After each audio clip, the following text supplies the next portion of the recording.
Frank, thanks for joining me. Thanks for doing this. Thanks for putting this together. And as an introduction, Frank Hamrick, you are a book artist, photographer, and educator, and you are in Ruston, Louisiana. Correct. Okay. Teaching photography. And do you teach a class on bookmaking now at the university? I do. I taught, the most recent one was this past summer, in the second half of the summer. So it kind of comes around periodically as an upper level elective. Oh, cool. And one thing that's unique to Louisiana Tech is that you guys are on quarters. And yes. I went there. Also, full disclosure section of the video. I actually went to Louisiana Tech where Frank teaches, but I believe I only took one class with you. I know you took the senior exhibition class with me. I'm not sure if you had any other ones with me. I know you were also taking courses with Jess Schramm and Jay Gould at the time. Yeah, that was it. It was senior exhibition. Yeah, but that was a really long time ago. Now, almost 10 years, which is crazy. Yeah. How have you been? I know this book is, well, yeah, how have you been? Oh, I've been fine. I mean, I think everybody's adjusting to what's going on right now with being sort of staying at home during the pandemic. So, but that's been really, I think that's been pretty easy to do. I have things I can work on here at home, and I have the ability to, have meetings online with my students. So I'm able to keep my classes going this spring. That's fantastic. I was actually wondering about if there are any darkroom photography classes going on right now. How does that pivot? Well, we were supposed to do a tintype course this spring. That was, and it was the first time we were doing a whole course on just making tintypes, and that did not work out. We got one class in before we started transitioning to online. And so we've been doing things that students can do at home as far as like making camera obscuras. I've sent them all some packages of cyanotype material that they can work with, and we'll continue doing some stuff like that they can kind of make use of what they have, or I can mail them just a little bit of supplies and they can keep moving forward. Does your work as an educator affect your creative work? Well, I guess one way I would say it does that is by, it kind of sets a certain cycle for me for the past few years, where I usually do a lot of my work during break times between schools. So whether it's the summer or breaks between quarters is when I usually get a lot of making work done. And so I'm usually making photographs in the early part of the summer. And then if I'm going to do a book during that time, I'll edit it down, and at the end of the summer, make that into a limited edition artist book. And then I think of during the school year, I'm exhibiting that work or promoting that work, getting it out to collectors in exhibitions, that sort of thing. Maybe, doing things like this that help bring awareness to the book and that body of work, whether it exists in one place as a book or it exists somewhere as the photographs being exhibited in a space on the wall. And so I kind of, the parallel I give is, it's like a songwriter, they go into their space, they write songs, they go in the studio, they record those songs, and then they have a period of time that they're out touring, playing shows. And I kind of use that same parallel for what I do. I make the work, I make it into a finished form, I send it out into the world for a period of time, and then I repeat that cycle again by going back and making new work when school ends. So in the video that I made about your piece, I was able to kind of reference the fact that you have worked with a lot of musicians over the years.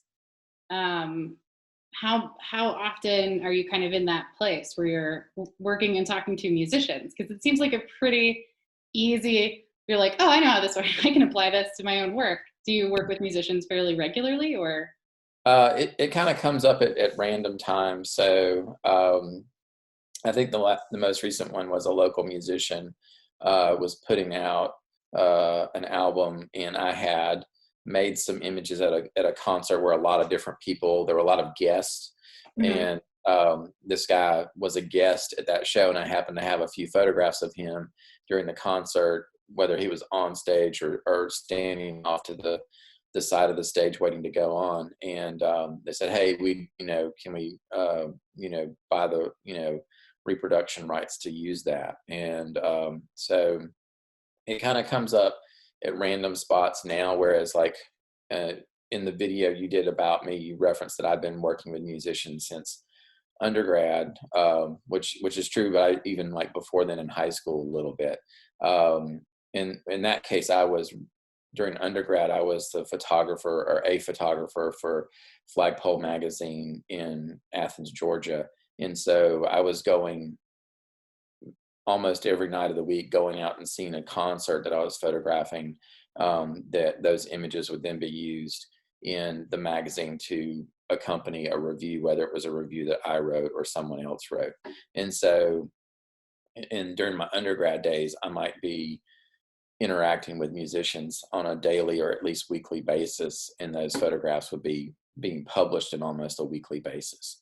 You talked about even in high school, you were doing photography with musicians. Did you, is that, does that kind of go as far back as it goes for you knowing you wanted to be an artist or photographer, or was photography your first art form? What's that story? So for me, so I got into photography. It's you go through different things as a kid growing up of trying out different things, and you're not necessarily conscious of like, is this something I'm going to pursue as a career? But you're just kind of taking, exploring different things to see if it interests you. And so for me, a couple things happened maybe when I was around 10. One was I had a subscription to an outdoor magazine of like hiking and camping and fishing and hunting. Wait. And Where did you grow up? Where were you when you were 10? I grew up outside of Macon, Georgia, so it's Jones County. Okay. And so I was in the middle of Georgia in a very rural environment. So I had this outdoor magazine, and I looked at all the photographs, but I never really was drawn to actually like reading any of the articles. And I mentioned that to a neighbor, and he said, well, maybe you'll grow up to be a photographer. And I didn't really think about that. I just was like, yeah, maybe. And around the same time, there used to be this thing where car dealerships, if you would come in and buy a car, they might give you like a vacation to the Bahamas or something, or you might hear things today where it says like we'll pay off your trade-in no matter what you owe, things like that. Mm-hmm. And at the time there was this promotion at one of the dealerships in Macon that if you just came in and test drove a car, you would get like a gift. And one of those gifts were very inexpensive plastic 35 millimeter cameras. And so somehow my sister, who was only 12, got one of those cameras. I think maybe an older kid on the bus who was maybe like test driving for their first car or something had one, and they gave it to her. And then I had one of our grandfather's hats, and that my sister wanted. And so I traded the hat for the camera. So that's how I got my first camera. And then I'd kind of learn a little bit with it. And then I got a camera for my next birthday, and then kind of, every so often would kind of move up in some way. And so I had some friends that formed a band. And so I ended up becoming like their booking agent, and making photographs to try to get into the newspaper and Macon to promote their shows and things like that. That was like the first way I ever got published. It wasn't like I'm a photographer. It was, I'm managing this band, and I need to, it's in my interest that a lot of people show up at this concert, so it was part of the role that I was playing there. And I took a photography class in high school and liked it, and I decided, oh, this is what I want to pursue in college. And I did a zine with a friend my last year in school at high school, where we would go to concerts or go skateboarding, things like that. And it was just a way of documenting and sharing our lives with other people, which was way before, what we think of as social media today. It was us. It was getting access to a copier and making a bunch of copies of these zines and going out and giving them to people at concerts and things like that. In high school, I interned at the Capricorn Recording Studios in Macon, where it used to be owned by Capricorn Records, which was the home of like Amon Brothers and Marshall Tucker Band and things like that. So I got to spend a year there, and I was, I don't think any of the photographs from that period are great, but I got to, I'd always make photographs of like whoever was coming through if they didn't mind. And so did that, and then started working at the college radio station in Athens when I was there. And that got me into shows for free. As a DJ, you could sign up on a guest list and start going to shows. And there was a Merle Haggard tribute concert. And he was still alive at this time, but there was a Merle Haggard tribute concert at the 40 Watt music venue in Athens, Georgia. And I was just making photographs of everyone with a 35 millimeter camera. And this very tall woman came up to me, and I thought I was about to get into trouble. And she said, I own this club, and I'd like to see these photographs you're making. We might want to buy some of them. And so that was Barry Buck, the owner of the 40 Watt, and some people might know her as Peter Buck's ex-wife, the guitar player from REM. And so I came back with some contact sheets and showed them, and she picked out which one she wanted, and she would periodically buy photographs of stuff. And so she might say, hey, we're having Parliament Funkadelic, or we're Driving and Crying, or Mo Tucker from the Velvet Underground. We'd like for you to come, document that. And so I would. And then there might be other concerts that I was interested in. And so I got to where I could come into the club for free and make those images. And then later on, I started doing the work for Flagpole magazine. And that came after I had been to one of the Tibet freedom concerts, which were popular in the late 90s. And I remember those. So, yeah. And so, a friend of mine that was at one of the concerts with me just said, oh, you should take these pictures to Flagpole and see if they'd pay you to write a review of the concert. And this one was during a trip in Europe. And so I came back and I said, hey, I have these photographs from this festival, and would you like for me to write something? And they were like, of course. Yeah. Because there was obviously no competition in Athens, Georgia at the time of anyone else having been there, because it was right at the end of this trip in Europe that I was making. So that kind of got my foot in the door there. And so you're in at the 40 Watt didn't do that for you. It's you would think so. There was a time where the Flagpole was looking for people to write for them, and they said, write a review and send it in. And so I wrote a review of a show I'd recently seen downtown and sent it in. And I don't even remember if I even got a response at that time. But then I coming back a year later and saying, like, I've got this thing. And it was something that none of their other writers or photographers had any exposure to. So they said, yeah, we'd love for you to do this. And that kind of got my foot in the door there. And I continued to work for them periodically until I left Athens. Pause, side note. I feel like that's a really good note for anybody trying to work and build a career. Like, the first time you try something, it doesn't mean stop. Like, it's just the first time you tried something. So I think that's a really cool story. Yeah. And it kind of, it came about, it was like, finally I had something that they needed. And I think maybe what I offered them the first time, they were like, oh, well, we can get this stuff from anyone, and that's a kind of a thing to kind of keep in mind, is like, how are you, if you're trying to do something, how are you not duplicating what 5 people are already doing? Yep. Cool. Yeah, man. So that's exciting. So so photography for sure. When did you start making books? So I graduated from the University of Georgia in December of 2000, and one of my peers in the program, the class of photographers that I was with, was Christine Potter, who is now a Guggenheim Fellowship winning photographer, doing great work. And she told me about a internship at Nexus Press in Atlanta. And there had been this sort of lineage of University of Georgia students from photography going there and doing an internship. And she said, and you get to make a book of your images. And she said, it's usually like 15 images. And I was like, well, this is great, because I had just done my senior exit show, and I had these images, to work with. And I was like, well, I could put those into a book. And then for me, it was just another way of disseminating the work out to an audience. I wasn't really thinking of like, I want to make books. For me, it was a way to get my imagery out there.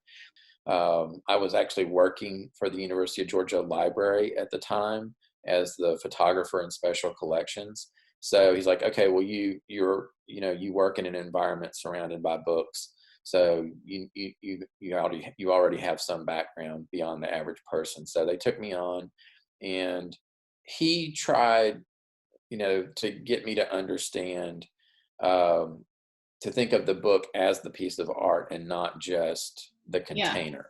That Brad Freeman at Nexus Press was saying, like, you have to think of the book as the art. It's not just a box that holds it. And so right after that internship, I took the book and paper making class that University of Georgia offers. And so I was making paper from my old cotton clothes. So like something like this, like once the shirt would get worn out, you would cut it up into pieces and pulp it and then turn it into sheets of paper. And then you got taught how to, take those sheets of paper and bind them into books. And so by having that firsthand experience, I started to see like, oh, this really can be an individual piece of work. That you can make it whatever size, whatever color, however many pages, work with whatever materials you wanted to. Because he was, the teacher, Rick Johnson, was saying like, you can make paper out of, corn stalks or just any sort of plant material that you want to. And so during that time, all those experiences of working in special collections, interning at Nexus Press, and then taking this course, that helped me open up my mind to the book as an art form. And so I made a 16-page book. It had 15 photographs in it, and the book was called I Found It When I Stopped Looking. And I took the knowledge that I gained from the book arts class to make paper and do a simple one signature binding, and a grad student taught me a little bit of letterpress so I could put the title and my name on the cover. I needed something to go on the back, and I had a few printing blocks that my grandfather had left behind because he used to work at a newspaper as a writer, and one was of a fan. And so I just took that and I was like, that can go on there. So that's where the Old Fan Press logo came from. So that was how it kind of started out for me. And so I see the book as, it's a much different experience than seeing something on the wall, where it's kind of like this don't touch it, stand back a certain distance experience. It's a more public experience. But when you have the book, you can have that one-on-one, and you have the feel of the paper, you have the size, the colors, the way that the text interacts with words, and anything else that you're doing, whether you're doing handmade paper or staining it or coloring it in any way. All those things come together, and it's kind of like, it's like, do you like photographs? I love photographs, but it's kind of like you don't want to eat a plate of just one thing. It's like you want a meal in a way with like different things. And so that's the way the book kind of is, by bringing all those different materials and processes together into one. It becomes like a complete meal as opposed to just like a plate full of hamburger. When I think about it was there all along, I could picture that as something that started with this series of photographs and then figuring out how to make it into a book. Or was it that you knew it was going to be a book, and like your process of making the photos kind of involved that plan, or? So when I first started that body of work, I really didn't know what it was going to be at that point. I had already done 3 artist books of 10 type imagery, and I did one that was a lot of still life stuff, and then one that was sort of open-ended narratives with portraiture, and then I did one that was a little bit more landscape of kind of looking out at the natural world. So I was like, well, I've done landscape people, I've done still lives, these sort of major categories, and I was really at a loss. Like, school had ended, and it was like, okay, it's time to start making work.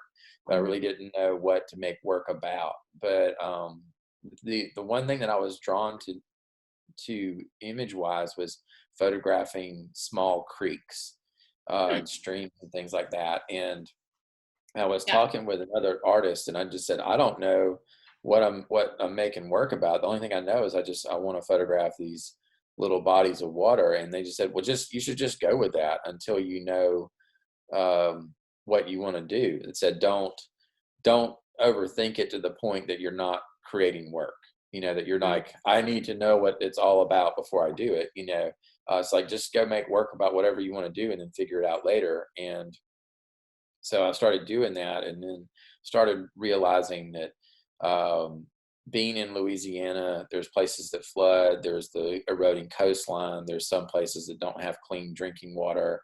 And then my background with my family, my mom's side of the family are water well drillers. So I grew up in the summers or Christmas breaks and things like that, going and helping my grandfather and my uncles and one of my aunts, or 2 of my aunts, I guess, helping them with that business.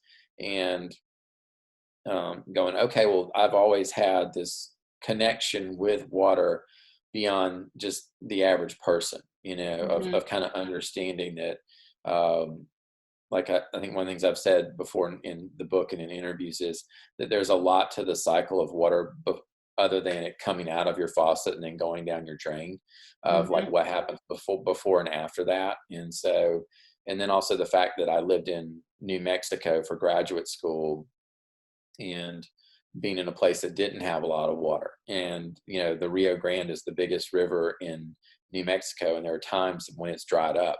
And so it makes you think about that in a different way, especially coming from a lush environment like the Southeast. And so when I started thinking about it, I was like, okay, I need to make a whole body of work about these different aspects of water that I'm conscious of. And so I set about doing that and trying to think about different aspects in some way, like whether is it deal with just like the coastline or rivers or wells or food production or recreation, or things that we use like bridges or dams or levees, or things of our way of trying, I don't want to say coexisting, but kind of coexisting with water, of like how we go about our lives. I mean, it's just water, part of everything, right? Yeah, it is. Yeah, exactly. Yeah. And so that's where that idea of making the book came about. So I was going to kind of put you on the spot and ask if you have any really sweet photo stuff hanging around you could show off. Just like, give us a mini tour. You got a camera? I'll show you this one thing. It's like, this isn't a 4x5 or a view camera, but it's, so these are pieces of handmade paper, hung up to dry. They're dry now, but, wait, you made them? Yeah. Well, I made them at Texas Women's University 2 summers ago. But this is for a project that I'm working on with a printmaking artist named Jim Sheridan. And so I'm doing a book that's going to be a donation to the Penland School of Craft in North Carolina for their annual fundraiser. And so he's a printmaker. He sent me some of his artwork, and it's going to be on the cover. But in the back of the book, it has the logo, and it credits his name and my name. And so that's hanging up right now. And that's probably a project I'll work on this weekend and try to get it wrapped up. And so when I was printing it, I just like printed, like, I really only need like one of these, but because of the process, it's like, well, I know this won't be the only time that I ever collaborate with him. So it's like, let me just go ahead and print a bunch of them. And Mm-hmm. so that's what all those are there for. But like right now, and like this is, that's a piece that I did when he came here years ago to give a demo in class, and we were just like pressing blocks into paper with bare hands. We weren't even using a press at the time. It was just like very quick, everybody makes something. And so that was from a couple of pieces and that I framed not too long ago. But everything here is like a train wreck at the moment. And so it's not really it's not the way it looks when I'm like making an artist book. So But that was pretty cool. well, thank you. Pieces hanging. To do is just real quick. Let's go through like the Actors Studio set of questions that I always ask our artists at Artist Talks. And favorite smell? Oh, probably food. Any food? I'll say chicken. Okay. Okay. I mean, if it was going to be like a candle, I would say vanilla. Okay. Okay, cool. And then what music do you listen to when you're working, if any? I feel like the darkroom really lends itself to listening to music. Yeah, it does. Today, before this, I was listening to John Prine's most recent album. Just, thinking about him because I know he's not well right now. Yeah. So there's that. Car Wheels on a Gravel Road by Lucinda Williams is probably my favorite album by her. Crooked Fingers, which was kind of a follow-up band to Archers of Loaf out of North Carolina. I like some of the New Orleans music, like classic, like Professor Longhair and Fats Domino, stuff like that. Nice. Okay, so what other medium do you wish you worked in or would most like to learn? Well, the last time I taught at Penland, we got all the leather scraps left over from a boot and shoemaking workshop.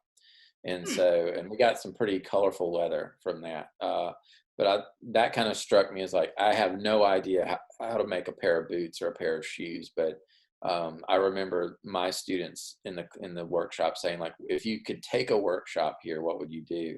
And I said, I would take that boot workshop and learn how to make a pair of my own boots. Poetry or prose? And well, just poetry or prose? First one. Prose. Okay. Favorite book or author?